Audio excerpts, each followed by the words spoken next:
My phone was stealing my life away without me even noticing. Dopamine was at all-time high, I couldn't think clearly, and attention span was non-existent. I tried reading this book for 30 minutes and I couldn't get past page 2. I started hating my phone, but then I noticed people were going against their phones and living more analog lives, so I joined them. I created my own analog system to get my life back, and it worked. For the past 2 months I've been living by it, adjusting it, and my sleep has improved, my healthy productivity went to the next level, and I finally found time for my hobbies. But was I able to read this book after 2 months of detox? We're gonna find out. The first thing in my journey was this dumb phone, the Nokia 105. I had a thing with my phone. I tried optimizing it, I tried changing it, it still didn't really work. It added friction, but it didn't really change much. That's when, even being really scared of doing this, I bought this thing for 25 euros and went all in using only this device. In these 2 months, I went 1 month without ever touching my iPhone, and then I tried switching it up a bit. I usually have the SIM card here and the other one is in my drawer always when it's at home. It made me realize lots of things, which we're gonna talk in the next few points, which takes me to the second one, which is this one.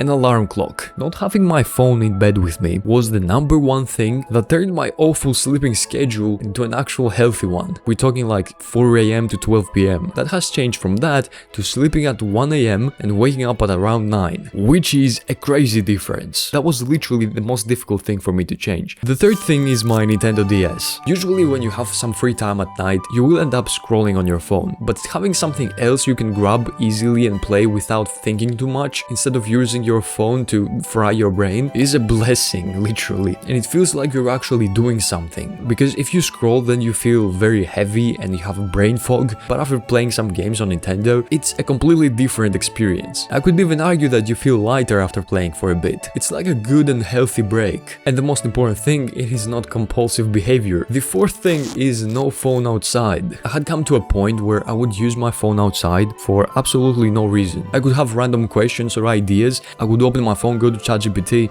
and go through a brainstorming rabbit hole and afterwards be like a zombie basically. If you want to brainstorm, it's way better to brainstorm on paper. And to replace my camera when I'm outside, I used my film camera. This is the Olympus MU1, and also I bought this one.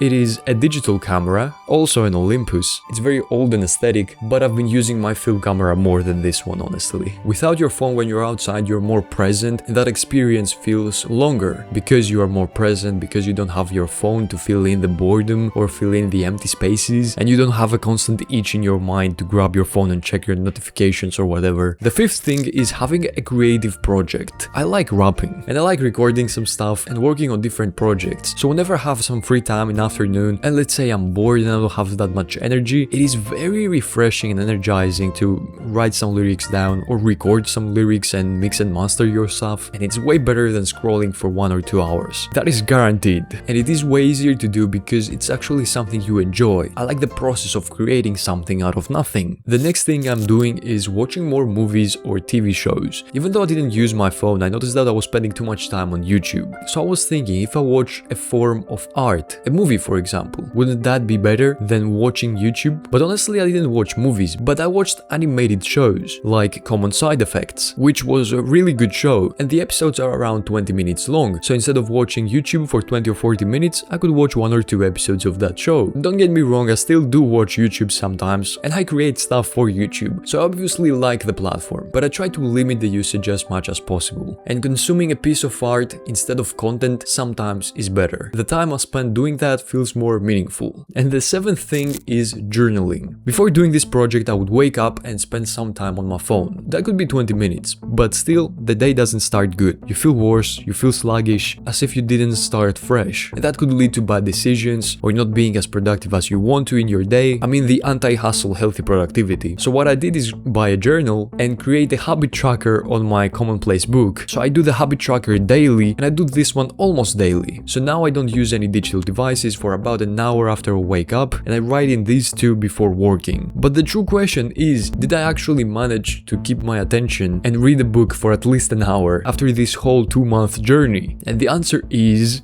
okay, I managed to read 18 pages. which took me 1 hour. But before that, I literally couldn't finish the author's introduction, which is 7 pages, which is good. It is a bit below average if I'm not mistaken. Hey, I'm taking it. So this is either a real change or the previous time simply wasn't optimal and now I'm just more in the flow and more focused. I'm leaving it up to you. You draw your own conclusions. So that was my journey. I hope in some way it will inspire you, and if you have different systems than me, obviously let me know. I like reading the comments and replying to them, and I'm truly thankful that you watched this far, and I hope that I will see you in the future videos as well. Good luck with your journey and bye bye.